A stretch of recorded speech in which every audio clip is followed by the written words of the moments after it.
कुछ करके दिखाना है, आगे जाना है, खुद को कीमती बनाना है, दुनिया को दिखाना है कुछ। वेलकम फ्रेंड्स, मैं हूं निसार और आज मैं आपके लिए एक और इन्फॉर्मेटिव वीडियो लेके आ गया हूं जिसमें मैं आपसे शेयर करूंगा कि Oppo A18 CPH 2591 MTK 6768 उसको हम कैसे रिपेयर कर सकते हैं अगर उसका IMEI नंबर नल हो जाए या डेड बूट हो जाए, या उसके बाद सिर्फ हमारा सेट MTK पोर्ट, बारम पोर्ट या प्रीलोडर पोर्ट या रीबूट पे स्टक हो जाए तो उसको हम कैसे फिक्स करेंगे।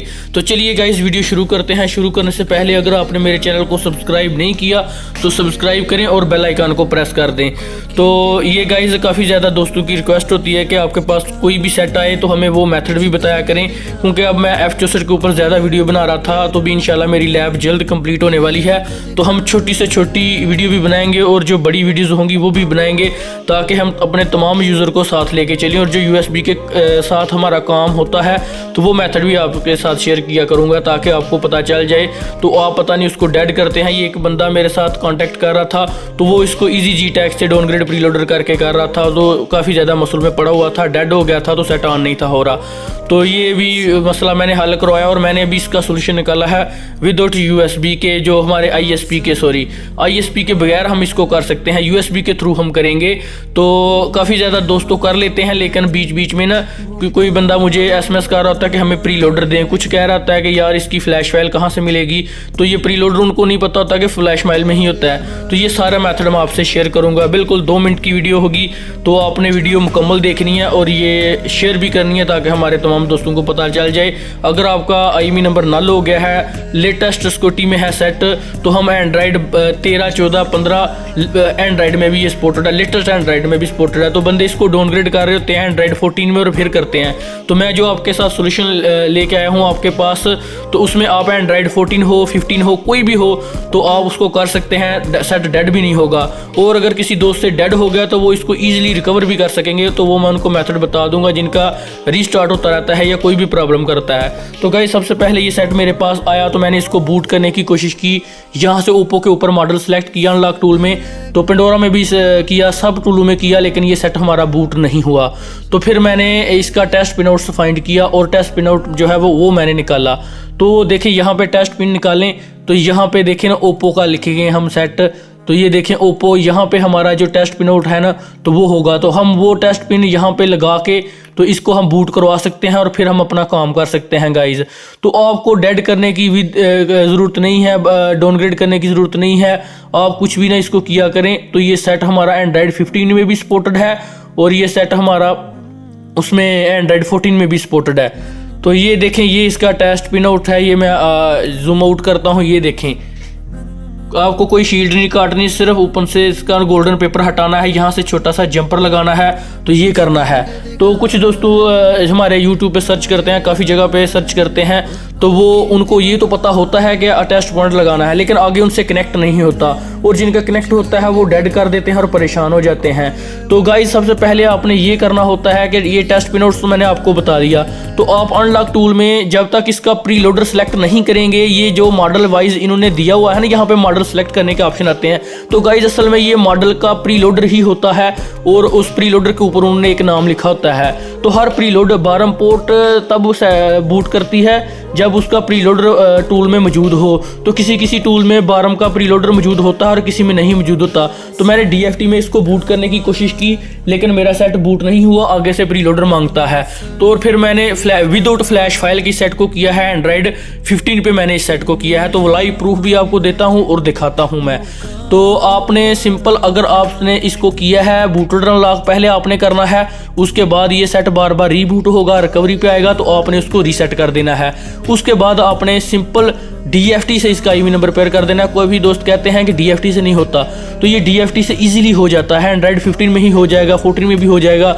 आप पेंडोरा ना महंगा लिया करें रेंट पे, तो उसमें भी ये आपका काम हो जाएगा। तो ये देखें, हमने इसका जो हमारा सेट बूट यहाँ पे कर गया, ये देखें यहाँ पे सिलेक्ट है। तो अब अनलॉक टूल से तो इसका IMEI नंबर पेयर नहीं होता, अगर मसला मसाइल हो जाए, नल हो जाए, तो IMEI नंबर चेंज इलीगल है। तो मैं ये एजुकेशन पर्पज से वीडियो बना रहा हूँ, तो आपने जो बॉक्स के बैक साइड पे नंबर लिखा हुआ है वही करना है, क्योंकि कुछ दोस्तों का सेट डेड हो जाता है, तो मैं डेड सेट को ही रिकवर किया है तो उसका IMEI नंबर पेयर कर रहा हूँ। तो ये देखें इसका हमने जो बूट यहाँ पे तो बूट कर गया, यहाँ पे बूट लोडर भी अनलॉक करेंगे तो हो जाएगा, रीसेट करेंगे सेट ऑन भी हो जाएगा, लेकिन IMEI नंबर यहाँ से करेंगे तो नल हो जाएगा या करप्ट कर देगा। तो आपने ये गलती नहीं करनी। अगर गलती हो जाए तो जो आपने ओरिजिनल बैकअप लिया है वो रीस्टोर करना है पेंडोरा से या DFT से आप इसका रिपेयर कर सकते हैं। तो TR टूल में भी सपोर्ट आ गई, आप वहाँ से भी कर सकते हैं रेंट पे लेके इजीली। कम रेंट मिलता है, कम चार्जेस हैं इसके, पेंडोरा के तो ज़्यादा हैं।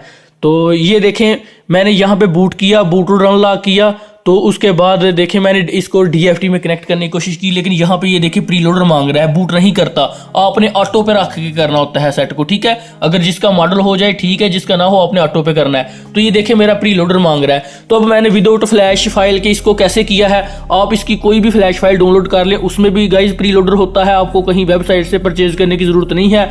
अगर आपके पास आप शॉर्ट वक्त में काम करना चाहते हैं तो आप अनलॉक टूल ले लें। अनलॉक टूल में देखें मैंने ये मॉडल सेलेक्ट करके इसमें इसका प्री लोडर मौजूद है, मैंने इसको बूट किया और फिर मैंने गाइज ये देखें यहाँ पे इसका मैंने प्री लोडर रीड किया। ये प्री लोडर मैंने गाइज इसका रीड किया है, ये देखें प्री लोडर, और इस प्री लोडर को फिर मैंने इस PC में कॉपी किया और ये देखें आपको नजर आ रहा है। तो देखिएगा अब मैं इसका IMEI नंबर रिपेयर करता हूँ, क्योंकि अब हमारी प्रॉपर लैब नहीं है, मैं घर पे काम कर रहा हूँ। तो गाइज इस वजह से मुझे परेशानी होती है, मैं प्रूफ के साथ सही तरह वीडियो नहीं बना पाता। तो ये देखें यहाँ पे मैंने देखें आपको लाइव बूट करवा के दिखाया। यहाँ पे आपने बैकअप पे नो करना है, अगर आपने नहीं लिया तो पहले यस कर देना है लाजमी, क्योंकि मैंने पहले किया हुआ है काम। और ये देखें 1177 मैंने लिखा हुआ है। तो ये काम होने के बाद सेट आपका दोबारा बार बार रीबूट होगा। तो पहले आपने बूट लोडर लाजमी अनलॉक करना है अनलॉक टूल से या फिर DFT से, एक दफ़ा कर लिया करें गाइज, फिर थोड़ा बहुत एरर आ जाता है इसमें ना। तो ये देखें हमारा डन हो गया। तो उसके बाद ये देखिएगा हमारा सेटअप ऑन होने लगा है, ये देखिए ऑन हो रहा है, यहाँ पे डन हो गया। हमने सिंपल प्री लोडर दिया, तो बूट लोडर पहले से अनलॉक था, लेकिन फिर भी ये सेट बार बार ना मेरा रीबूट हुआ। तो जब एक दफ़ा DFT से हो जाएगा फिर बार बार नहीं रीसेट मांगेगा। तो आपने इसको बस वेट करना होता है ऑटोमेटिकली। अगर रीसेट मांगे तो आपने इसको रीसेट कर देना है और आपका सेट डायरेक्ट ऑन हो जाएगा और दोबारा हमारा ओके हो जाएगा। पहले ऐसा होता था ओप्पो के सेट में कि एक दफ़ा बूट लोडर अनलॉक कर दें तो किसी भी टूल के साथ दोबारा करें तो फिर रीसेट नहीं था मांगता। लेकिन मैंने अनलॉक टूल से बूट लोडर अनलॉक किया, हो भी गया, लेकिन फिर भी मैंने जब DFT से किया तो उसने दोबारा IMEI नंबर करने के बाद बूट लोडर अनलॉक किया तो उसने दोबारा रीसेट मांगा है, तो फिर ऑन हुआ है। तो ये आपने देखना है, छोटी छोटी बातों का ख्याल रखना है। प्री लोडर देखें मैंने यहाँ से रीड किया और फिर मैंने वहाँ से DFT में लगा दिया, क्योंकि DFT तो इसको बूट ही नहीं था कर रहा। तो अगर बूट कर जाता तो फिर मुझे क्या ज़रूरत थी प्री लोडर रीड करने की। तो DFT बूट अगर हमारा बूट ही कर जाता तो हमारा काम हो जाना था। DFT के पास सपोर्ट इसकी मौजूद है, लेकिन उसके पास इसका प्री लोडर नहीं था। तो काफ़ी टूलों में हर काम की सपोर्ट होती है गाइज। कभी कभार उनके पास उनकी फाइल्स नहीं होती, चीज़ें नहीं होती, या नेट की वजह से टूल करप्ट हो चुका होता है, उसमें प्री लोडर मौजूद नहीं होता। तो इस दफ़ा तो इसके पास प्री लोडर नहीं था मौजूद, ओप्पो A18 का ना उसने मॉडल ऐड किया है, लेकिन काम करने का मेथड सेम होता है। ये अपने अंदाजे के साथ भी आप काम किया करें, मॉडल ना ऐड हो तो आप मैनुअली प्री लोडर सेलेक्ट कर लें। बस टूल में फंक्शन होता है, उसमें प्री लोडर होता है और बार दोनों मिलके ही पोर्ट में काम करते हैं और पार्टीशन रीड करते हैं। ये देखिए मैंने पहले किया हुआ था, इस वजह से इसने रीसेट नहीं मांगा। तो ये देखिए मेरा सेट ऑन हो चुका है। अब मैं देखिएगा इसका IMEI नंबर चेक करवाता हूँ, आपको लाइव प्रूफ मिल जाएगा कि वाकई हमारा काम हुआ है या नहीं। तो ये देखें गाइज हमारा 1177 हो गया।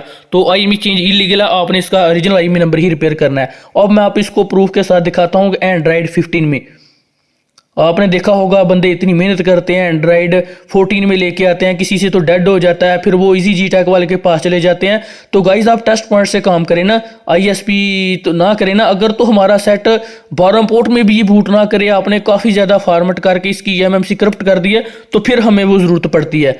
तो ये देखें मैंने इसको यहाँ पे निकाला, तो ये देखें ओप्पो A18 देखें वही मॉडल, और उसके बाद देखें इसमें जो सिक्योरिटी पैच है वो हमारा क्या है, आपको यहाँ पे नीचे नजर आएगा हमारा एंड्रॉयड इसमें कितना है। ये देखें ये मैंने वरीन निकाला और ये देखें ये वरीन आ गया। इसका लेटेस्ट फ्लैश फाइल है, बिल्कुल एंड वाली फ्लैश फाइल है, और इसका एंड्रॉयड 15 है और 1 अक्टूबर 2025 की है, यानी 2026 की ही सिक्योरिटी पैच है। तो इस तरह आपने ओप्पो का कोई भी सेट हो, आप इस तरह काम किया करें। आप उसका पहले पूरा डंप ही रीड कर लिया करें, बूट A बूट B और यूजर एरिया का अनलॉक टूल से ना, तो ताकि सेम मॉडल आए तो आप वो राइट करके भी ओके कर सकें। फ्लैश फाइलें आप पेड ना लिया करें, और उसके बाद आपका डेड हो जाए तो आप दोबारा रिकवर तो करें ना, अगर आपको इंटरनेट से फाइल नहीं मिलती या पेड फाइल मिलती है। तो ये आप देखा करें इंशाल्लाह। तो थैंक्स फॉर वॉचिंग, फिर मिलेंगे नेक्स्ट वीडियो में नेक्स्ट टॉपिक के साथ।